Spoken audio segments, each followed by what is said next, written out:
Muy bien, a ver si nos podemos... Parece que ya no hay eco. Señor Crosato, ¿me escucha? Yo lo escucho perfectamente, César. ¿Usted me escucha Magnífico, bien? se arregló el asunto. Bueno, señor Crosato, abogado Crosato, disculpe usted. Sí. No, por favor. Usted ha escuchado, digamos, ha recordado lo que dijo Castillo. Fue un golpe de Claro. Estado. Evidentemente fue un golpe de Estado. Ahora, no se cuajó, pero eso que Entonces usted no dice fue que un es, golpe de Estado. perdone, una tentativa inidónea, porque no era idónea, es decir, Exacto. es como usted dice, es como querer matar con velas. No, no es así, porque él era el comandante de la Fuerza Armada. Desde el punto de vista constitucional, el presidente de la República del Perú, así es en Argentina también, es el comandante de la Fuerza Armada. Por lo tanto, al convocar al pueblo a aceptar el golpe, él estaba simplemente iniciando un proceso de transformación abrupta del régimen democrático a través de un periodo de autocracia, digamos, declarada, explícita, clarísima. Cerrar el Congreso, modificar al Poder Judicial, toque de queda y todo. Ahora, no se cumplió, es cierto, porque la Fuerza Armada no lo apoyó, pero evidentemente el propósito era ese.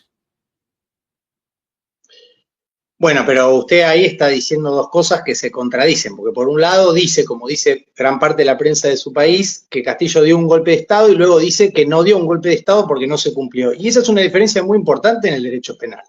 Pero no Por se eso cumplió nosotros... porque la Fuerza Armada no le dio el apoyo que él esperaba. Él era el Exacto. comandante y la Fuerza Armada le dijo al comandante, no lo vamos a obedecer porque usted está dando un golpe de Estado.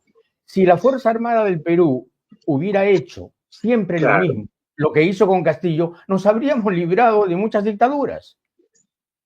Si me deja, César, yo le respondo articulando una idea, porque si no, no puedo desarrollar el punto. En la acusación de la propia Fiscalía, porque le quiero dar un ejemplo que para mí es muy claro y muy evidente, porque usted arranca diciendo, era el comandante en jefe. Bueno, si era el comandante en jefe, ¿por qué nadie lo obedeció? Es la primera pregunta. Lo detiene su propia custodia, es decir, más bien parece lo contrario. Luego podemos... Yo como abogado igual me voy a ceñir al análisis jurídico que para mí es muy importante, porque yo puedo simpatizar o no con Castillo. De hecho, cuando pisé Perú, de nombre lo conocía. Fui a Perú de casualidad con Zaffaroni a recibir un premio de una universidad y a dar unas charlas. No tenía nada que ver con Castillo ni con nadie. Es decir, que nosotros no somos simpatizantes, nosotros hacemos una defensa técnica. También podemos dar una discusión política, que es lo que usted está proponiendo, pero yo creo que es importante, porque es mi trabajo separado. Porque el acto fue político, señor Crosato. El acto fue político, no fue un acto jurídico. Pero como todo acto tiene, exacto, bueno, como todo acto, pero tiene consecuencias jurídicas, que es lo que se está evaluando en el juicio penal y lo que se tendría que haber evaluado en un juicio político constitucional. Ahora bien, usted dice muy bien, nosotros podemos diferir en la lectura política de ese suceso, en lo que no podemos diferir es en qué es lo que dice la Constitución peruana. Por eso, en general, la interpretación es un problema muy severo en el derecho y ustedes en Perú tienen un tribunal constitucional que Argentina no tiene, pero ustedes tienen la fortuna, vamos a decir, de tener ese sistema que comparten con otros países, donde los magistrados, que no son jueces, que son los de la Corte, que es otra categoría, son los que hacen valer la Constitución, que es en este caso lo que falló. Y en esa discusión, casi que le diría que es secundario qué entidad le damos a ese discurso, si era o no un mensaje a la nación, porque tampoco cumplía los requisitos formales. Pero pongámosle que esa es una cuestión técnica menor, dada la magnitud de lo que estaba sucediendo en Perú, y yo coincido. El problema acá, y también esto me gustaría remarcarlo, la mayoría de mis argumentos, que son los mismos desde el inicio, me los dan los penalistas peruanos y los profesores de Derecho Constitucional de Perú, que muchas veces tienen miedo de decirlo en Perú. Y esto también me resulta insólito y merecería otro programa, porque mi relación con Perú es previa a Castillo. Precisamente por eso fui... ¿Cuáles son los argumentos que le dan, por favor, los abogados del Perú? Hace dos años que hay un informe de Derecho Constitucional, un dossier, que lo puede encontrar cualquiera que esté escuchando este programa, de la Universidad Católica del Perú. Ninguno de esos profesores y profesoras es castillista, ni adherente, ni simpatizante de Castillo. Y sin embargo, tal vez por eso es tan valioso su análisis, todos coinciden en que todo el procedimiento de vacancia fue inconstitucional y ese es un vicio de origen en todo lo que viene después. Entonces, el juicio penal, que es lo que estamos viendo ahora, está viciado y si Castillo lo convalida y si la defensa participa, de alguna manera está convalidando un acto que es nulo, porque la vacancia es nula. Ahora usted me podrá... Perdóneme, ¿qué quería que hiciera el Congreso? O sea, no entiendo. Respetar la Constitución. El señor disuelve el Congreso, anuncia que disuelve el Congreso. No disuelve el Congreso. Sí, lo disuelve, lo disuelve. Todo golpe de Estado empieza con un discurso. Todo golpe de Estado empieza con un discurso. Primero es el verbo y después es el acto. El problema de Castillo es que el acto no se cumple porque la Fuerza Armada lo desobedece. Pero su voluntad es la voluntad del golpe, la voluntad de instaurar un régimen de excepción, como él mismo lo llama. Claro. La Fuerza Armada le dice, no te obedecemos, no te vamos a obedecer. La Fuerza Armada se declara en rebeldía frente a su comandante en jefe. Pero el golpe está tramado, anunciado. ¿Y qué quería usted que hiciera el Congreso? El Congreso tiene la posibilidad, porque es lo que dice la Constitución, no es lo que quiere Guido Croxatto desde Argentina o desde Alemania, es lo que dice la Constitución peruana, no lo digo yo, lo dicen los profesores de Derecho Penal y Constitucional de Arequipa, de Lima, de la Universidad San Marcos. El problema es que algunos no lo dicen públicamente. Ahora Hurtado Pozo, desde Friburgo, es peruano, especialista en Derecho Penal, es el maestro de San Martín Castro.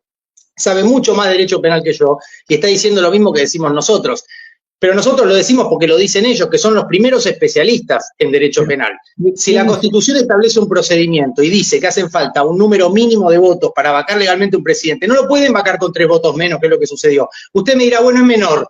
Para mí no es menor, porque justamente es lo que dice la Constitución. Como yo hablaba con unos colegas suyos hace un año, ellos me decían, Castillo hizo algo que está prohibido por la Constitución. Vamos a suponer que estamos de acuerdo. La misma Constitución establece cuál es el procedimiento a seguir, y no es el procedimiento que siguió el Congreso. Y a mí no me parece menor vacar un presidente de cualquier manera, porque la Constitución, como sabe que es el depositario de la voluntad popular, fija un procedimiento específico. No se puede destituir a un presidente de cualquier manera. Esta es la discusión constitucional. Pero era un presidente, abogado Croxatto, que había renunciado a su propia autoridad moral, a su propia investidura, al dar un golpe de Estado fallido. O sea, ¿qué estatuto cubría al señor Castillo después de anunciar la Constitución en el Congreso? Pero la Constitución, de vuelta, Hildebrand, la Constitución establece qué es lo que hay que hacer en estos casos y no es lo que hizo el Congreso. Entonces, el Tribunal Constitucional, que es algo que tiene Perú, ¿qué es lo que debió haber hecho? Si el Congreso hubiera respetado la Constitución, Castillo puede interponer una acción ante el Tribunal Constitucional, que es el encargado de velar por el respeto de la Constitución en los procedimientos internos, y el Tribunal Constitucional no debió haber opinado a las pocas horas. Eso fue muy poco serio. Pero fíjense con cuánta malicia y con cuánta, digamos, audacia, vamos a poner entre comillas, para el mal, ¿no? No para el bien del Estado de Derecho. El Tribunal Constitucional hubiera podido tomar el caso, esperar 15, 20 días o una semana, analizarlo seriamente y dar una respuesta fundamentada. Pero como ellos sabían lo que yo les estoy diciendo, y lo saben porque saben mucho más derecho constitucional peruano que yo, supuestamente, son los magistrados, para evitar tener que opinar siquiera sobre esto, emiten un comunicado casi inmediato. Evidentemente fue una orden que alguien les dio. En ese comunicado ellos declaran resuelta la crisis política, cuando la función de un tribunal constitucional es tramitar una causa y no emitir un comunicado en Facebook declarando resuelta una crisis. Eso no tiene ninguna entidad legal. Pero como dijo Castillo del proceso penal, ¿cuál es ese problema del comunicado entre gallos y medianoche del Tribunal Constitucional? Que adelanta opinión y clausura esa vía de acción jurisdiccional para la defensa, que es lo que hubiera correspondido. Porque lo primero que habría que haber hecho en Perú, si nosotros entendíamos que el Congreso no respetó el procedimiento constitucional para vacar legalmente al presidente, lo que hubiera correspondido en todo caso es que el Tribunal Constitucional dijera algo al respecto. Pero como el Tribunal Constitucional no podía decirlo, evidentemente, porque son fujimoristas, ni querían darle la razón a Castillo, tuvieron que buscar una manera, que los abogados conocemos muy bien, que es embarrar la cancha, emitir un comunicado que no tiene ninguna entidad legal. La derecha estuvo esperando que el señor Castillo metiera la pata hasta la ingle, como lo hizo. La derecha, que al principio... Pero se organizaron mal. Al principio quiso desconocer el triunfo de Castillo con el fraudismo y el fraude. La derecha hizo todo lo posible para que Castillo, al final, acorralado por un juicio político que se estaba ventilando en el Congreso, lanzara esta absurda, esta estúpida Utopía del golpe de Estado voluntarista y en soledad. Castillo, esa es, mire, sí, perdón. Crosato, Castillo hizo lo que la derecha esperaba. Si Castillo se quedaba tranquilo, esperando que el Congreso siguiera conspirando contra él, probablemente hasta ahora seguiría siendo presidente. Sí, pero ahí yo podría agregar, bueno, esta es la visión de Zaffaroni. Usted sabe que siempre los abogados no tenemos todos la misma mirada, ¿no? Zaffaroni tiene una mirada penal y yo tengo una mirada procesal. Es lo que habíamos hablado, creo que con usted lo hablé, de hecho es la única entrevista que doy porque usted es uno de los pocos periodistas serios que yo encuentro en los medios peruanos y yo leo continuamente su semanario para informarme porque creo que falta mucho periodismo serio. En Argentina pasa lo mismo, ¿eh? Se acaba de ver en una entrevista con el presidente hace 15 días cómo el periodista pautaba las preguntas en un falso vivo. Qué vergüenza, ¿no? Bueno, sí, la situación de Argentina es lamentable, digamos, no somos ejemplo de nada, más allá de que hay una rica historia, ¿no? Entre nuestros países, no está pasando por un buen momento el periodismo argentino, y creo que el periodismo de su país tampoco, porque yo hablo con colegas suyos y todos se sienten hostigados, presionados, perseguidos, lo cual pareciera casi un milagro que usted y yo nos pudiéramos juntar hoy, pero yo creo que lo hemos hablado por mail usted y yo muchas veces, hay como un piso, ¿no? Puede haber diferencias, pero el piso del respeto, cierta seriedad en la argumentación, es decir, yo hay penalistas peruanos con los cuales no coincido, pero me puedo sentar a hablar porque son gente seria. Usted es un periodista serio, reconocido, que tiene una trayectoria, esas cosas importan y mucho, y las estamos perdiendo en la academia jurídica, en las instituciones, usted lo dijo en la introducción hace un rato, estuvo fantástico.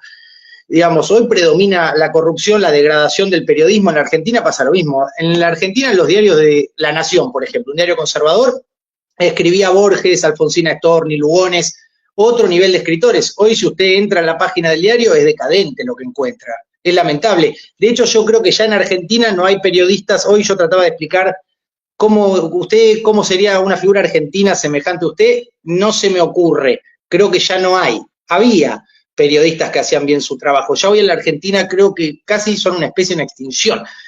Pero con los abogados sucede algo parecido, digamos.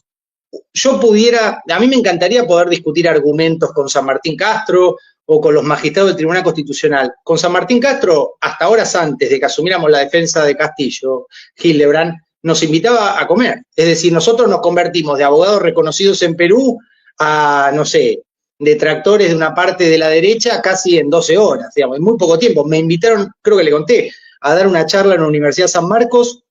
Había sido organizada previamente a la defensa de Castillo y apenas asumí la defensa de Castillo no me dejaron entrar a la universidad. Esto no me pasó en ningún lugar del mundo. Yo me dedico a la vida académica por todos lados, nunca me sucedió y estaban los chicos y chicas del centro de estudiantes de la Universidad San Marcos en esa puerta por donde había entrado un tanque de guerra un día antes, una puerta, había un cartón gigante y los chicos y chicas se largaron a llorar. Yo le comenté esto a la presidenta de México hace 2 semanas para decirle que yo en mi vida nunca había visto algo semejante. Zaffaroni se fue de Perú unos días antes porque él sentía que ya la situación era un poco peligrosa. Yo me quedé un poco más porque me había comprometido a verlo en persona a Castillo, pero es lo más parecido, lo que están viviendo ustedes, que por suerte yo lo veo a la distancia, por eso me imagino la dificultad de ejercer el periodismo como hace usted. Lo más parecido, digamos, a un régimen no democrático, podemos decir. Entonces esto va más allá de que yo entiendo que constitucionalmente a Castillo lo vacaron de cualquier manera y luego podemos leer políticamente la situación respecto del discurso. Yo no soy el asesor político de Castillo, soy el abogado y me limito a leer lo que dicen las normas, lo que dice el reglamento del Congreso, cuántos votos se exigen, cuáles son los pasos a seguir, independientemente si el discurso estaba bien o mal. Lo que el Congreso hizo después está pésimo y no se puede hacer en nombre de la Constitución, porque como usted bien dice, si el Congreso quería defender la democracia, lo tiene que hacer con la Constitución en la mano, no violando el procedimiento que pide un mínimo de votos para vacar un presidente. Entonces yo ahí tengo una pregunta para hacerle a usted, pero la hago al aire porque estoy pensando en voz alta. Si la derecha estaba esperando este momento, que es lo más probable, usted lo dijo muy bien, no lo querían dejar asumir, contrataron estudios jurídicos para impugnar los votos, decían que los indios no sabían votar y demás. La pregunta que yo me hago es ¿por qué no lo hicieron bien? ¿Tanto les costaba juntar los votos, los 4 o 5 votos que hacían falta? ¿Por qué lo vacaron sin respetar el procedimiento? No hay una persona en el Congreso, no hay un asesor, no hay un abogado en el Congreso peruano que le diga a la derecha, hagamos las cosas bien, respetemos el procedimiento. ¿Con qué cara vamos a decir que Castillo está dando un golpe de Estado si nosotros vamos a hacer lo mismo y lo vamos a destituir sin respetar la Constitución? Este es el problema. cuando uno dice esto, Hildebrand, no está defendiendo necesariamente a Castillo. Nosotros lo único que pedimos es un juicio político conforme al procedimiento que establece la Constitución. ¿Está claro? Pero Que el Congreso lo... mire, usted, digamos, exige con toda razón, desde el punto de vista de un abogado, de un jurista, digamos, precisiones formales, pulcritud formal, faltaron 3 votos, es cierto, absolutamente cierto, pero exige por un lado esa pulcritud formal y por el otro lado hay un presidente que se tira abajo el Congreso, que destituye el Congreso y que monta una dictadura personal que dura 45 minutos hasta el momento en que la Fuerza Armada le dice, vete al diablo, no te hago caso. Entonces, pero Hildebrand, ¿qué dictadura puede durar 40 minutos? Perdóneme, fíjese la formalidad que siguió Castillo, ninguna. Pero Hildebrand, es como, mira, hay un poema muy famoso de Borges, cuando Borges ya estaba ciego, que va al juicio que le hacen a los militares, ¿no?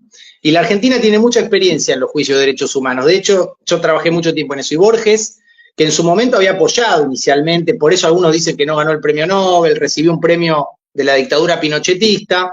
Vargas Llosa lo admira mucho, siempre lo cita, bueno. Pero Borges cuando... A Borges lo admiramos casi todos. Sí, yo también lo he leído mucho. Ayer tuve que leer con mi nene La Casa de Asterión y explicarle el mito y me había olvidado por qué termina hablando de Teseo, el Minotauro. Bueno, en fin, es un gran escritor. Yo lo entrevisté alguna vez. ¿A Borges? Sí, en uno de mis libros está la entrevista con Borges, que es una de las pocas entrevistas inolvidables que hice.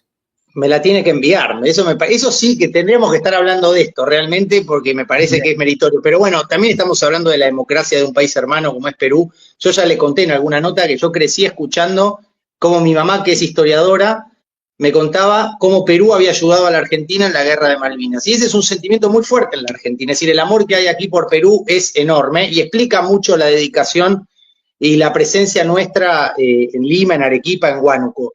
Pero lo que le contaba de Borges es otra cosa, no me acuerdo el nombre del texto, pero Borges cuenta cómo unos militares que habían cometido delitos atroces en la dictadura en Argentina, que termina en el 83, cuando fueron juzgados en el juicio a las juntas, hay una película que salió hace poco, en 1985, cómo ellos reclamaban las garantías que ellos no habían respetado. Y Borges dice, esto es una ironía, pero de esta ironía depende la democracia. Entonces yo quisiera responder lo que usted está diciendo, porque los abogados aprendemos a hacer esto desde que arrancamos la carrera.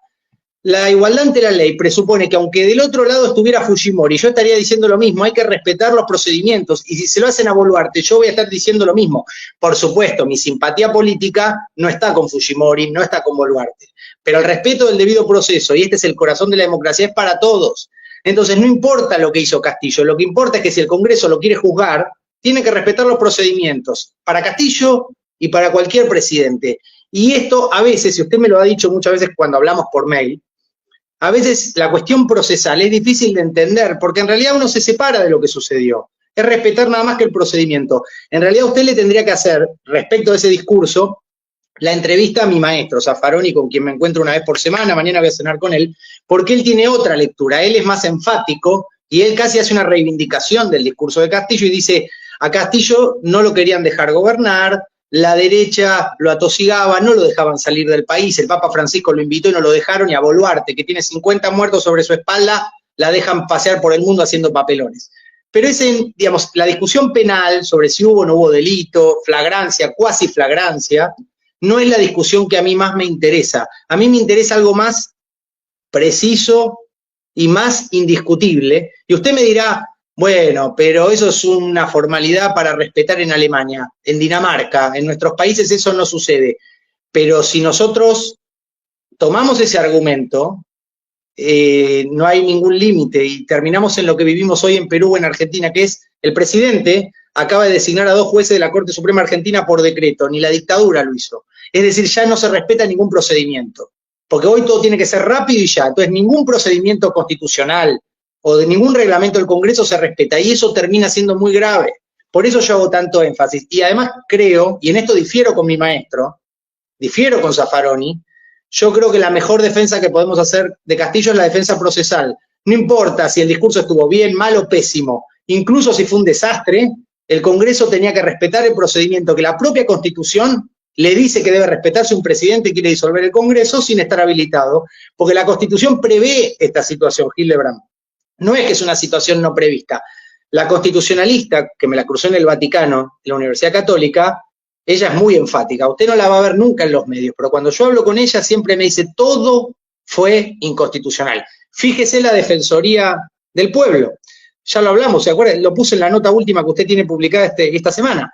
La Defensoría emite, luego del discurso de Castillo, creo que es el comunicado 46, donde le indica al Congreso, con base en el derecho peruano, cuál es el procedimiento a seguir, y no es el procedimiento que siguió el Congreso. Entonces, en 48 horas, la propia Defensoría tiene que cambiar su criterio jurídico, el Tribunal Constitucional tiene que emitir un comunicado en Facebook la misma noche del discurso de Castillo. Evidentemente estaban apurados y no estaban guiando su conducta jurídica o su consejo en base al derecho, sino en función de órdenes que alguien le estaba dando. Pero por eso yo creo que hay que separar las cuestiones. La cuestión que usted trae es la cuestión política, que es la más interesante, si usted quiere, pero esa yo diría que la va a juzgar la historia. Yo con el presidente Petro hablé de esto. Sí, y yo la historia va a juzgar a Castillo con mucha severidad, Crosato, aunque usted no lo crea. Pero con mucha severidad el fujimorismo. No. Escúcheme, al secretario general de la presidencia, el señor Bruno Pacheco, le encontraron $20.000 en el baño, señor Crosato. Había un entorno corrupto alrededor de Castillo. Bueno, está muy mal. El señor Castillo no es Benito Juárez. El señor Castillo no es el santo revolucionario que usted cree. El señor Castillo yo no creo nada. Es una persona muy complicada, con muchos matices. Por supuesto, Hildebrand, yo coincido en todo, pero insisto en esto, no importa si la persona es complicada o no. Por ejemplo, casos de corrupción. Bueno, pero la Constitución establece, a veces la confusión de los que, digamos, la falla del Tribunal Constitucional, porque este trabajo de pedagogía jurídica, no con usted, lo digo en general, tendríamos que estar discutiendo cosas más serias, pero la trampa en la que estamos inmersos es que nosotros, además de defenderlo a Castillo, tenemos que explicar o hacer divulgación de algunas cuestiones que tendría que haber aclarado el Tribunal Constitucional, no nosotros. Es decir, no es mi tarea tener que explicar. Ahora, ¿por qué hacemos eje en la defensa internacional? Porque nosotros genuinamente creemos que no hay asidero técnico para hacer una defensa real, genuina, de Castillo. Fíjese, el INPE, yo fui con Zaffaroni al penal de Barbadillo. Me tomé un avión desde Arequipa a Lima, porque estábamos en Arequipa, porque Zaffaroni nos daban un premio en Cusco y él por la altura y la edad le hacía mal. Nos tomamos un avión para ir a verlo. Llegamos hasta la puerta. Zaffaroni fue juez de la Corte Interamericana, juez de la Corte Suprema, los dos somos abogados hace 1000 años. Llegamos ahí, nos dejan entrar, pero no nos dejan entrar. Una vez que ingresamos al portal, estamos media hora tomando sol sentados hasta que finalmente nos vamos sin verlo a Castillo, lo cual viola los derechos de defensa de Castillo. Por eso me da gracia este juez que hace tanto circo con el derecho de Castillo a tener abogados. Pero si Castillo quiere tener a sus abogados, pero nunca lo han dejado, a mí me cuesta poder comunicarme con Castillo. No es lo mejor delinear una estrategia de defensa sin poder ver a la persona que uno está defendiendo. Es decir, que se siguen violando derechos. Castillo no exagera, tal vez no es muy preciso él cuando lo dice, pero que el INPE sacó un comunicado, Hildebrand, 48 horas después de que Zaffaroni y yo asumiéramos la defensa de Castillo, diciendo que a partir de ese momento los abogados extranjeros no podían ingresar a los penales del país. Esa es una medida inconstitucional y que viola la Convención Americana. ¿Por qué el INPE saca ese comunicado? Para que Castillo no pudiera vernos a Zaffaroni y a mí, sencillamente y solamente para eso. Bueno, esa es una medida discrecional, arbitraria, que apunta solamente a perjudicar a Castillo y a violar su derecho de defensa. Entonces, cuando yo veo al juez penal en la audiencia hacer tanto circo y exageración diciendo que es un derecho de Castillo tener un abogado, bueno, se hubieran acordado cuando no nos dejaron a Zaffaroni y a mí entrar a ver a nuestro defendido. Yo me tuve que quedar una semana más, Hildebrand, y ya en un momento un poco tenso. Zaffaroni se tomó el avión 3 días antes porque ya vio, digamos, esto que le contaba de ir a la universidad, que no nos dejen entrar. Pasó un chico de Rappi delante mío, los del centro de estudiantes, había una chica que se largó a llorar. Yo nunca viví nada igual, se lo conté a la presidenta de México. Me imagino el Chile de Pinochet, no sé, una cosa muy extraña, no poder entrar a dar una charla a la universidad, ¿bajo qué excusa? Era ridícula la situación, pero yo me había comprometido a verlo, y para mí verlo fue muy importante, porque independientemente de cualquier apreciación política que yo no hago, imagínense que yo estoy muy lejos, es decir, y de vuelta, no necesito ser adherente de Castillo para defenderlo en un aspecto muy puntual, digamos, son cuestiones separadas. Y sin embargo, digamos, con esto termino. Cuando yo lo voy a ver a Castillo, me quedo una semana más, Zaffaroni ya se había ido, Castillo ya me había designado como su abogado, me ponía primero en la lista de visitas, nunca me dejaban entrar, siempre había una excusa diferente. Voy un día que era visita general, ni siquiera había que ser abogado. Castillo a mano pone mi nombre primero en una lista larga porque había mucha gente que lo quería ver. Tampoco me dejaban. Finalmente entro, me tienen una hora esperando en el zaguán o en el umbral de la prisión ahí del penal de Ate en Barbadillo. Tenía una copia del Martín Fierro, que es un poema argentino que le regalo a cada presidente que veo y a Castillo también le regalé. Cuando me tuvieron 2 horas en el segundo umbral y no había manera de entrar, entonces yo ya, con esta media vanidad que tenemos los porteños, y un poco harto de estar tomando sol ahí al pedo, perdiendo tiempo, incluso puede ser peligroso, era una cosa muy extraña, le digo a un chico que estaba ahí, mirá, si yo me voy, en definitiva, ya sin ver a Castillo, es un papelón para ustedes, es un papelón para Perú, somos 2 abogados, ninguno puede ver a Castillo, esto no es una democracia, no sé qué es lo que están haciendo. Bueno, no me dejaban entrar, tenían una cara imperturbable. Luego de un rato, mire lo que le voy a decir, que yo lo quiero poner en un libro sobre poesía y derecho que lo quería invitar a usted para tratar a alguna poeta o poeta peruano. Después, en determinado momento, había como 5 guardias, todos muy serios. Nos pusimos a hablar de fútbol y yo empecé a hablar de Gareca y de cómo en Argentina siempre cuando jugamos contra Perú es distinto porque hay un afecto con los peruanos. Y luego empezamos a hablar de Miguel Grau, este marinero que en Arequipa me habían contado la historia de cómo lo habían traicionado unas personas que él había rescatado de Chile, y yo le conté el vínculo de la Fuerza Aérea de Arequipa, de Perú, apoyando a la Argentina en las Malvinas, y en ese momento pasó algo en la puerta de la prisión, pero esto se da cuenta, le doy en parte la razón a usted, para que vea lo poco que importa el derecho. Yo lo uso en la UBA cuando doy clase. Esto no me lo enseñaron en la universidad. A mí me enseñaron cuál es el artículo del Pacto de Derechos Civiles por la cual un defendido puede ver a su abogado. Y punto. Y yo decía eso y listo. Bueno, eso no importó en la prisión.